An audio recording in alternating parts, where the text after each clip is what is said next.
salat Jumat rahimani wa rahimakumullah. Akhir-akhir ini kita telah mendengar dan menyaksikan berita duka yang mengguncang dunia Islam, yaitu adanya peperangan yang berkecamuk di negeri Sudan. Di sana ada perang saudara yang memakan korban ribuan nyawa, meruntuhkan kota-kota dan memecah masyarakat dan menghancurkan tatanan negeri. Sehingga di antara para pengamat menunjukkan bahwa salah satu penyebabnya adalah rebutan dunia. Termasuk di antaranya adalah perebutan gunung emas Jabal Amr, sebuah ladang emas terbesar di benua Afrika yang menjadi sumber perselisihan antar kelompok. Inilah yang memicu peperangan antara dua penguasa militer di Sudan. Kaum muslimin jamaah salat Jumat rahimani wa rahimakumullah. Hal yang serupa dulu pernah terjadi di kalangan para sahabat. Di saat Nabi Shallallahu Alaihi Wasallam bersama para sahabat yang mulia menghadapi perang Uhud, yang mana pada asalnya peperangan Uhud itu meraih kemenangan. Kemenangan ada di barisan kaum muslimin. Namun petaka datang setelahnya. Dikarenakan harta atau ghanimah, di mana juru pemanah yang diwanti-wanti oleh Rasulullah Shallallahu Alaihi Wasallam untuk tidak turun gunung sebelum mendapatkan perintah darinya Shallallahu Alaihi Wasallam. Namun itulah fitnah atau ujian harta, di mana harta bisa menggelapkan mata, sehingga perintah dari Nabi Shallallahu Alaihi Wasallam, di mana beliau Shallallahu Alaihi Wasallam pernah mengatakan kepada juru pemanah tersebut, jangan tinggalkan pos kalian apapun yang terjadi. Namun rupa-rupanya sebagian dari juru panah tergiur dengan harta yang ditinggalkan oleh kaum musyrikin dan menyelisihi perintah Rasulullah Shallallahu Alaihi Wasallam.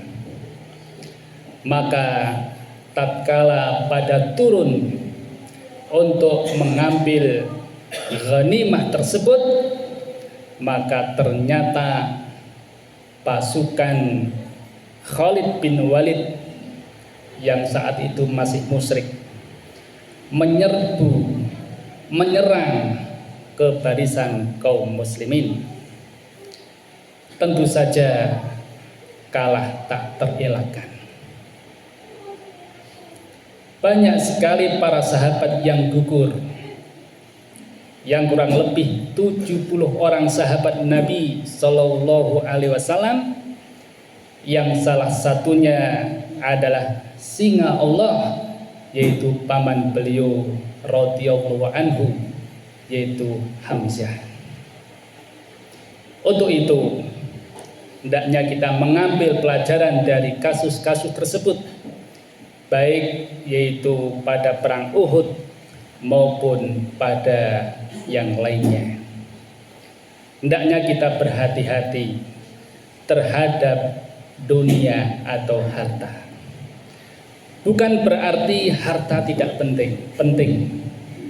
Namun jadikanlah harta tersebut menjadi wasilah untuk meraih ridha Allah Subhanahu wa taala. Oleh karena itu, apabila harta itu ditujukan atau menjadi tujuan utama seorang hamba, maka terkadang saudara itu bisa menjadi musuh.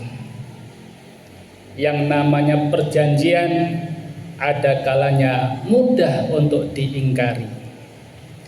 Amanah juga mudah untuk dikhianati, serta darah manusia menjadi murah harganya.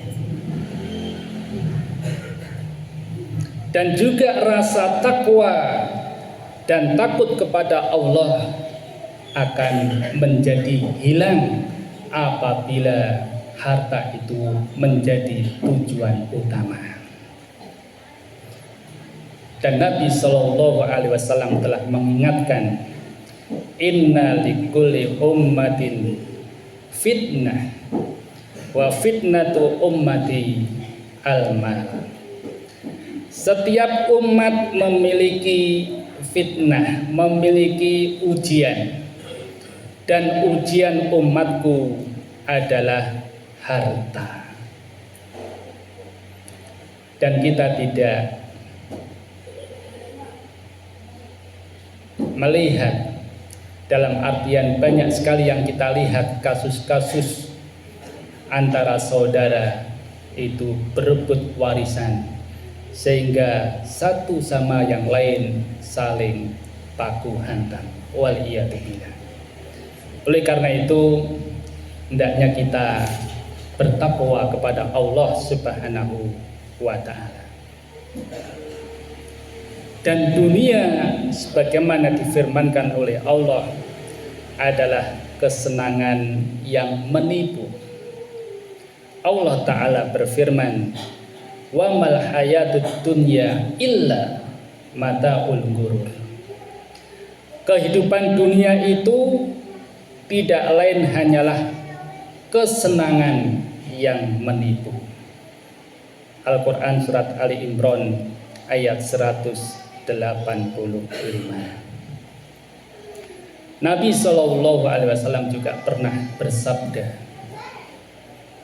yang artinya, seandainya dunia ini di sisi Allah senilai harganya dengan sayap nyamuk, niscaya Allah tidak akan memberi minum barang seteguk pun kepada orang kafir. Hadis riwayat Tirmidzi. Ada sebuah kisah ketika Nabi Shallallahu Alaihi Wasallam bersama para sahabat yang lain melihat seekor kambing yang cacat dan sudah menjadi bangkai. Maka oleh Nabi SAW dikatakan pada para sahabat, maukah kamu membeli kambing tersebut? Maka para sahabat tidak mau. Jangankan sudah menjadi bangkai, seandainya masih hidup pun karena kambing tersebut kurus dan cacat, para sahabat juga tidak ingin membelinya, apalagi sudah menjadi bangkai. Maka oleh Nabi SAW dijelaskan, dunia itu lebih hina dari itu. Artinya dunia itu adalah sifatnya sementara, fana. Sedangkan kehidupan yang hakiki pada hakikatnya adalah kehidupan akhirat. Oleh karena itu, hendaknya kita selalu waspada, jangan sampai tertipu dengan dunia. Di antara upaya agar kita tidak tertipu dengan dunia tersebut adalah yang pertama yang bisa kita lakukan adalah thalabul ilmi, belajar agama. Sehingga dengan ilmu yang kita miliki, kita bisa membedakan yang benar dan yang salah. Yang kedua, kita harus yakin bahwa dunia itu hina dan fana, sedangkan akhirat itu adalah kekal dan abadi.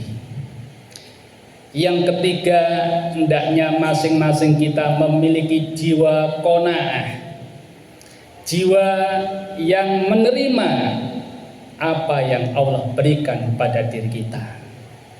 Dengan ungkapan orang Jawa adalah nerimo ing pandum. Dan kita hendaknya ridho terhadap apa saja yang Allah berikan kepada diri kita. Yang keempat yang bisa kita lakukan adalah mendahulukan ridha Allah daripada hawa nafsu, daripada keluarga dan kepentingan dunia. Dan yang kelima adalah bersabar dan mengharap nikmat yang Allah berikan pada diri kita nantinya. Semoga nantinya kita menjadi ahli surga. Dan yang keenam, hendaknya kita banyak berdoa. Di antara doa yang diajarkan oleh Rasulullah SAW adalah Allahumma inni as'aluka ilman nafi'an wa rizqan thayyiban wa amalan mutaqabbalan. Ya Allah, sesungguhnya aku memohon kepada Engkau ilmu yang bermanfaat, rizki yang baik dan halal, dan juga amalan yang diterima. Dengan demikian insya Allah, Allah selalu memberikan hidayah kepada kita sehingga kita tidak terpana dengan gemerlapnya dunia. Semoga yang sedikit ini bermanfaat. Aku qouli hada wa astaghfirullah li wa lakum wa li nisa'il muslimin min kulli dhanbin wa khati'ah innahu huwal ghafurur rahim.